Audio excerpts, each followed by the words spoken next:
Memaafkan tapi menolak untuk berjumpa. Bolehkah?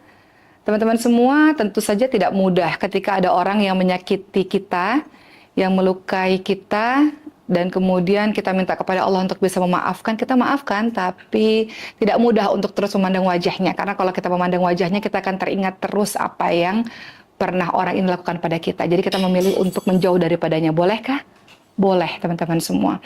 Yang paling penting dalam kehidupan kita adalah kita memaafkan, hati kita lapang. Adapun kita menjaga jarak dengannya bukan memutuskan tali silaturahmi, melainkan untuk menjaga diri kita untuk tidak teringat kembali dengan hal-hal yang menyakiti. Hal ini pernah terjadi kepada Nabi Muhammad SAW. Ingat peristiwa perang Uhud pada tahun 3 Hijriah. Pada saat itu Rasulullah SAW melakukan perang Uhud bersama dengan salah satunya paman beliau, yaitu Hamzah bin Abdul Muthalib radhiyallahu anhu, yang juga dikenali sebagai singanya Allah Subhanahu wa taala. Dan ada seorang wanita yang bernama Hindun. Beliau adalah istri dari seorang pembesar kafir Quraisy yang bernama Abu Sufyan. Hindun meminta kepada salah seorang budak yang bernama Wahsy, kalau engkau bisa membunuh Nabi Muhammad SAW atau Sayyidina Ali bin Abi Thalib radhiyallahu anhu atau Hamzah bin Abdul Muthalib radhiyallahu anhu, maka engkau akan aku bebaskan. Engkau tidak lagi menjadi seorang budak, engkau akan merdeka.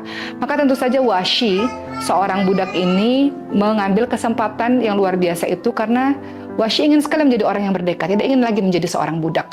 Maka pada saat perang Uhud berlangsung, sahabat-sahabat sekalian, Wahsy fokus untuk bisa membunuh salah satu dari ketiga orang ini. Salah satunya adalah Hamzah bin Abdul Muthalib.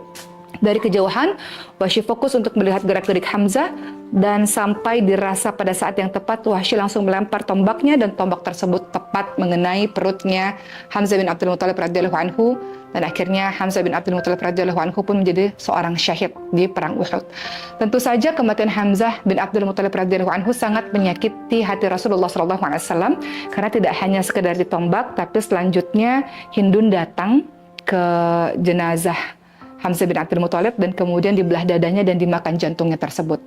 Ketika melihat paman beliau, paman Nabi Muhammad SAW dalam keadaan wafat yang seperti itu, tentu rasa sedih yang luar biasa dirasakan oleh Rasulullah SAW. Waktu terus berjalan bertahun-tahun kemudian sampailah peristiwa pada tahun 8 Hijriah, pada peristiwa Fathu Mekah atau pembebasan kota Mekah. Orang-orang berbondong-bondong untuk memasuki agama Allah Subhanahu wa taala, termasuk Wahsy. Pada saat itu Wahsy berdiri di hadapan Rasulullah SAW dan Rasul mengenali Wahsy. Rasul bertanya kepada Wahsy, "Engkaukah Wahsy yang membunuh pamanku Hamzah bin Abdul Muthalib?" Kemudian Wahsy mengangguk, "Iya ya Rasulullah." Wahsy, ceritakan kepadaku bagaimana cara engkau membunuh Hamzah bin Abdul Muthalib. Rasulullah ingin tahu bagaimana jasad dari pamannya bisa seperti itu, apa yang dilakukan Wahsy sebetulnya. Wahsy pun menceritakan, dan tentu saja itu menghadirkan luka kembali di hati Rasulullah SAW. Rasul memaafkan Wahsy karena Islam mengajarkan kita untuk memaafkan orang-orang yang telah melukai hati kita. Rasul tentu saja sangat bahagia ketika Wahsy memasuki agama Allah Subhanahu wa taala. Namun Rasul tidak sanggup untuk memandang wajah Wahsy lagi.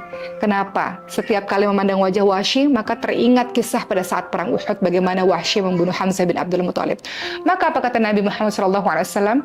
"Ya Wahsy, jauhkanlah wajahmu di hadapanku selamanya."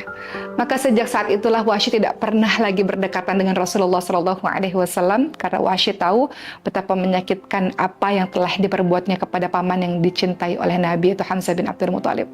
Sampai akhirnya Rasulullah SAW wafat, pemerintahan diganti kepemimpinannya oleh Sayyidina Abu Bakar radhiyallahu anhu, dan apa yang dilakukan oleh Wahsy menembus semua kesalahan di masa lalu.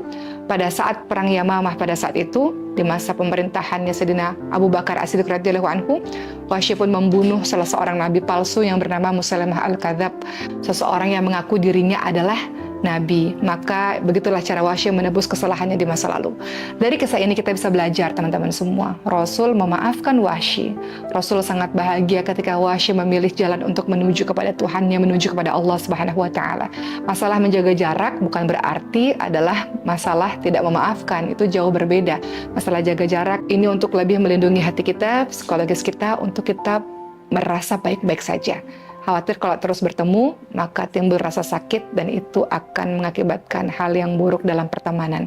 Jadi untuk teman-teman semua, minta sama Allah SWT supaya kita bisa memaafkan orang-orang yang telah melukai hati kita. Adapun kalau kita memang belum mampu untuk memandang wajahnya, nggak apa-apa. Mudah-mudahan dengan cara seperti itu hati kita menjadi lebih bersih dan kita jadi ada waktu untuk bisa fokus dalam kehidupan kita sambil tidak ada dendam di hati kita, insya Allah. Semangat untuk terus memaafkan orang-orang lain ya.